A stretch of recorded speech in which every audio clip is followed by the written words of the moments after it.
आइए जानते हैं बद्रीनाथ के क्षेत्रफल देवता की कहानी कि आखिर कैसे एक पिशाच बना भगवान विष्णु का परम भक्त। देवभूमि के कण कण में देवों का वास माना जाता है। यहाँ कदम कदम पर आपको कुछ ऐसे मंदिर और धरोहरें नजर आएंगी जिनका इतिहास बेहद ही रोचक है। इन्हीं में से एक घंटागढ़ यानी घड़ियाल देवता बद्रीनाथ से लगभग 3 किलोमीटर की दूरी पर स्थित अलकनंदा नदी के तट पर बसा है माणा गांव, जहां घंटागढ़ देवता का एक प्राचीन मंदिर है। घंटागढ़ यानी घड़ियाल देवता को बद्रीनाथ धाम का रक्षक माना जाता है। जिस तरह से भैरवनाथ को केदारनाथ का रक्षक माना जाता है, उसी प्रकार घड़ियाल देवता भी बद्रीनाथ धाम की रक्षा करते हैं। दरअसल घंटागढ़ पिशाच योनि में जन्मा एक पिशाच था, जो भगवान शिव का एक परम उपासक था और देवादिदेव महादेव का ये उपासक से भक्ति में हमेशा डूबा रहता था। तो वहीं उसे भगवान नारायण के नाम से बैर था।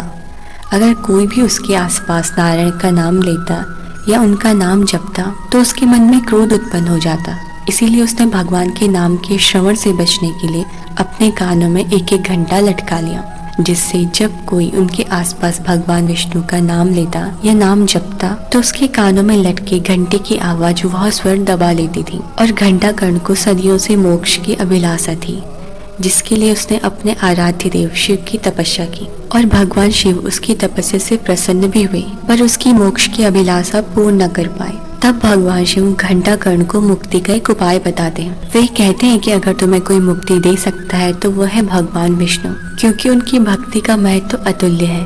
मान्यता है कि जो भी विष्णु के पूजन को सिद्ध कर लेता है उसका जीवन धन्य हो जाता है, और यदि किसी पर हरि कृपा हो तो उसे जन्म और मृत्यु के चक्र से मुक्ति मिल जाती है और वह भगवान के परम धाम को पहुंच जाता है। इसीलिए तुम्हें उनकी शरण में जाना होगा। और ये बात सुनकर घंटागढ़ उदास हो गया, क्योंकि वो भगवान शिव के अलावा किसी अन्य को देव नहीं मानता था और इसीलिए वह भगवान विष्णु का नाम भी नहीं सुनना चाहता था। और उसकी परिस्थिति समझकर भगवान शिव ने उसे एक उपाय सुझाया और उसे द्वारिका जाने को कहा, जहाँ विष्णु के अवतार कृष्ण के रूप में अवतरित होकर रह रहे थे। शिव जी के आदेश के मुताबिक घंटागढ़ जब द्वारिका पहुंचा तो वहां जाकर उसे पता चला कि भगवान कृष्ण कैलाश गए हुए हैं, जहाँ वे पुत्र प्राप्ति हेतु भगवान शिव की तपस्या कर रहे हैं। और यह सुनकर भी घंटागढ़ कैलाश की ओर चल पड़ा। जब वह बद्रिकाश्रम पहुंचा तो देखा कि भगवान कृष्ण समाधि में लीन है, तो वो वहीं बैठकर जोर जोर से नारायण नारायण का जाप करने लगा, जिस कारण श्री कृष्ण का ध्यान टूटा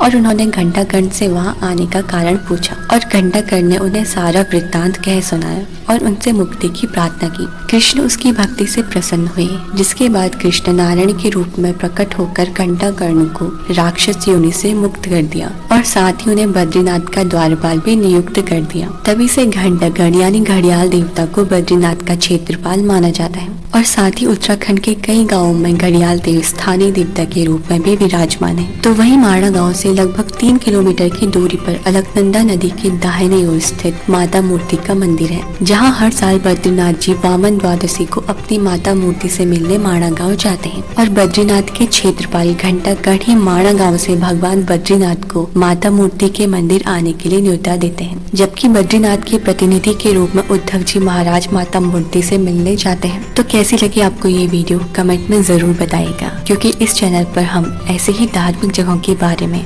उनके धार्मिक महत्व के साथ हम वीडियो लाते रहेंगे। और please like and subscribe my channel.